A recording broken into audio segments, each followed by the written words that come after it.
బక్రీద్ పర్వదినం సందర్భంగా జగిత్యాల జిల్లాలోని ఈద్గాలు మసీదులలో ముస్లింలు ప్రత్యేక నమాజ్లు చేశారు. ఉదయం నమాజ్తో రోజును ముస్లింలు ప్రారంభించారు. ఈ పండుగ రోజున పేదలకు సహాయం చేయాలని ఇస్లాంలో చెప్పబడింది. బక్రీద్ రోజున ఏ జంతువును బలిచ్చినా దాని మాంసాన్ని 3 భాగాలుగా కట్ చేయాలి. ఈ 3 భాగాల్లో కొంత భాగాన్ని పేదలకు పంచాలి. రెండవ భాగాన్ని బంధువులకు పంచి మూడవ భాగాన్ని ఇంటివారు ఉపయోగించేలా సంప్రదాయం ఉంది. బక్రీద్ ముస్లిం సమాజం యొక్క పవిత్ర పండుగ.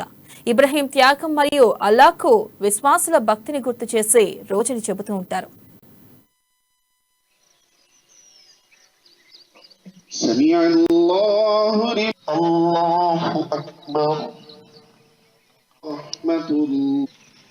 బక్రీద్ పండుగ జరుపుకుంటా ఉన్నారు. ఇది బక్రీద్ పండుగ అంటేనే త్యాగానికి, విశ్వాసానికి, ప్రేమకు నిరతి.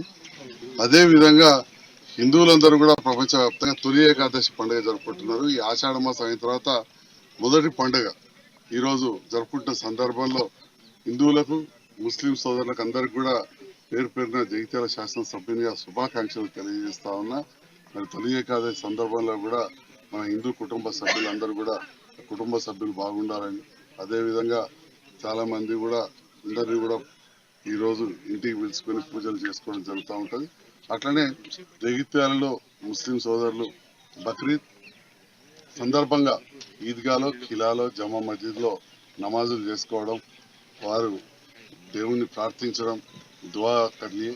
इस मौके पे हमारे जगित्याल कॉन्स्टिट्यूंसी के पूरा मुसलमान भाइयों को, फैमिलीज को पूरा मुबारक पेश करता हूँ और శుభాకాంక్షలు తెలుపుతూ జగిత్యాల పట్టణంలో ఏదైతే పీస్ఫుల్ గా ఈద్గాలో మరి ఖిలాలో మన మసాజిద్ లో వర్షం పడకుండా